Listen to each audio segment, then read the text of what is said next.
Okay, great. Okay, whenever you're ready, Mike. So, all right, tell us a little bit about the movie. Well, we made a third Ant-Man movie, Quantumania, and really in doing a third one, we wanted to go in some different directions, and mainly we wanted to take the audience down, finally, into the quantum realm.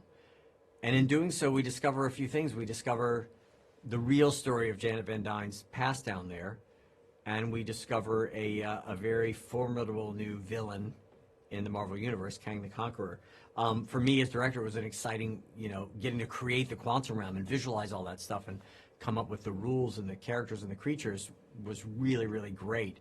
And then to plop our Langs and Van Dynes and Pyms down into that world as they're still working out all their sort of family dynamics, that struck us as a really fun way to go with the Ant-Man and Wasp movie. And then tell us a little bit about Pinewood, because that's a legendary place to film. Yeah. Shoot.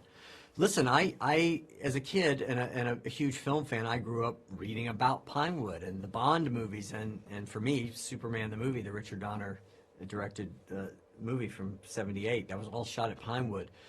So there's, I'm a strong believer in spaces like this. There is some good mojo there, right? Like I loved it. So to be able to shoot on those stages here was a dream. We all felt that. It was really delightful, and particularly I think, of all the Marvel movies, looking at Superman the movie tonally, it's a huge inspiration on the Ant-Man movies.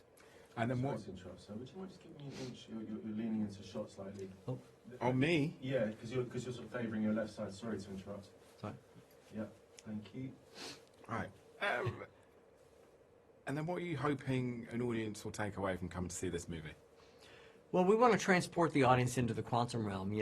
This is a movie I feel like, that really wants to be seen on a big screen with amazing sound. Like, we shot a lot of large format IMAX on this movie, and we play a lot. The Ant-Man movies have always been about size and scale.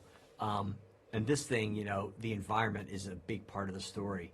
So, I really want them to come out like meeting this new character of Kang the Conqueror, setting the stage for this Phase 5 of the MCU.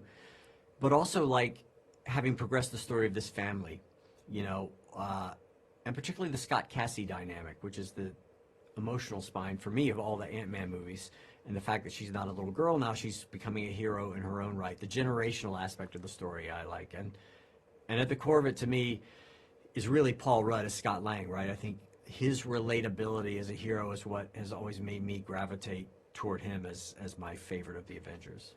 And then you've got the big premiere tonight here in London. Yes, very excited. Got the red carpet tonight. Have all the stars in the movie here, bringing them out. And yeah, I mean, we've always had fun experiences in London, throughout all three of the Ant-Man movies. So I cannot wait for tonight. It'll be great. Brilliant. And then finally, you've spent a lot of time here in the capital, filming Pinewood. What do you do when you're not working here in London? Listen, there's so much. I mean, I want to get in my car and drive around.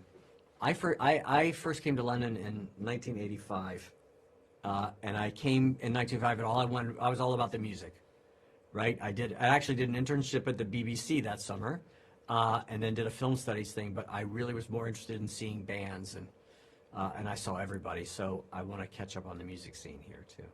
Brilliant. Thank you. Yeah. It's really nice meeting you. Nice to meet you as And well. It's a great film. I saw it on Monday. Brilliant. Oh, thank you Yeah, very much. yeah. Appreciate that. Lovely to meet you. You too.